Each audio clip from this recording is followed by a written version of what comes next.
हरे कृष्णा। मेरे इस चैनल पर आपका स्वागत है। मेरे इस चैनल पर आपको धार्मिक कथाएं और धार्मिक व्रत त्योहारों के बारे में जानकारी देती हूँ। आज मैं आपको एकादशी तिथि के बारे में बताती हूँ। एकादशी तिथि का व्रत भगवान विष्णु को समर्पित है। प्रत्येक महीने में 2 बार एकादशी का व्रत आता है। एक कृष्ण पक्ष और दूसरा शुक्ल पक्ष में। दोनों एकादशी तिथि का विशेष महत्व है। पौष माह के कृष्ण पक्ष की एकादशी तिथि सफला एकादशी के नाम से जानी जाती है।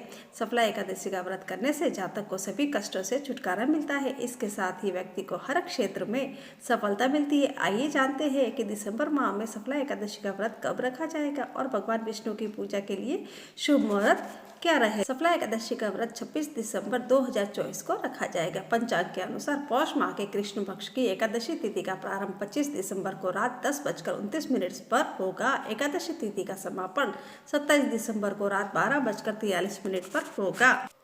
इस दिन विष्णु भगवान की पूजा का शुभ मुहूर्त सुबह 7:12 से लेकर सुबह 8:30 तक है और व्रत का पारायण 27 दिसंबर को सुबह 7:12 से लेकर 9:16 तक किया जा सकता है। सफला एकादशी के दिन भगवान विष्णु की पूजा करने से मनचाही इच्छाओं की पूर्ति होती है। साथ ही इस दिन जो भी काम शुरू किया जाता है वह अवश्य ही सफल होता है। सफला एकादशी का व्रत करने से कार्य में आने वाली सभी बाधाएं दूर हो जाती है। एकादशी पर विधि विधान से भगवान विष्णु की पूजा अर्चना की जाती है और धार्मिक मान्यताओं के अनुसार एकादशी व्रत पर कथा का पाठ जरूर करना चाहिए। एकादशी व्रत कथा का पाठ करने से भगवान विष्णु की विशेष कृपा होती है और मृत्यु के पश्चात मोक्ष की प्राप्ति होती है। आइए अब मैं आपको सफला एकादशी की व्रत की कथा सुना देती हूँ। ध्यानपूर्वक सुनिएगा। युधिष्ठिर ने पूछा कि स्वामिन, पौष मास के कृष्ण पक्ष में जो एकादशी होती है उसका क्या नाम है, उसकी क्या विधि है तथा उससे किस देवता की पूजा की जाती है, ये बताइए। भगवान श्री विष्णु ने कहा कि हे राजेंद्र, बतलाता हूँ, सुनो। बड़ी बड़ी दक्षिणा वाले यज्ञों से भी मुझे उतना संतोष नहीं मिलता जितना एकादशी व्रत के अनुष्ठान से होता है। इसलिए सर्वथा प्रयत्न करके एकादशी का व्रत करना चाहिए। पौष मास के कृष्ण पक्ष में सफला नाम की एकादशी होती है। उस दिन पूर्वोक्त विधान से ही विधि पूर्वक भगवान नारायण की पूजा करनी चाहिए। एकादशी कल्याण करने वाली है, अतः इसका व्रत अवश्य ही करना उचित है।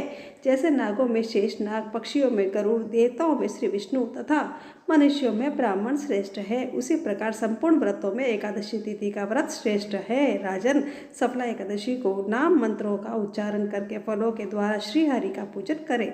नारियल के फल, सुपारी, बिजोरा, नींबू, जमीरा, नींबू, अनार, सुंदर, आंवला, लौंग, बेर तथा विशेषतः आम के फलों से देवेश्वर श्री हरि की पूजा करनी चाहिए।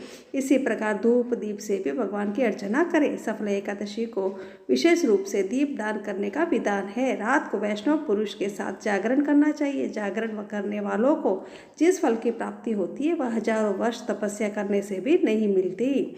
नपश्रेष्ठ, अब सफला एकादशी की शुभ कारणी कथा सुनो। चंपावती नाम से विख्यात एक पुरी है जो कभी राजा महिष्मत की राजधानी थी। राजश्री महिष्मत के 5 पुत्र थे। उनमें जो ज्येष्ठ था वह सदा पाप कर्म में ही लगा रहता था। पर स्त्रीगामी और विषयासक्त था। उसने पिता के धन को पाप कर्म में ही खर्च किया। वह सदा ही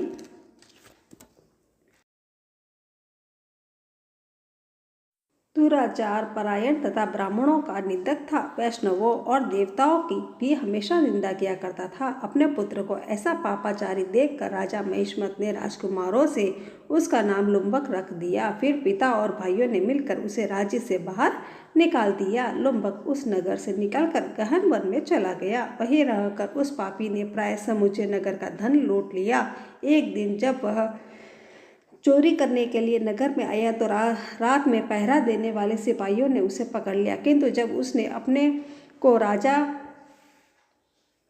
महिष्मत का पुत्र बतलाया तो सिपाहियों ने उसे छोड़ दिया। फिर वह पापी वन में लौट आया और प्रतिदिन मांस तथा वृक्षों को फल खाकर जीवन निर्वाह करने लगा। उस दुष्ट का विश्राम स्थान पीपल वृक्ष के निकट था। वह बहुत वर्षों का पुराना पीपल का वृक्ष था।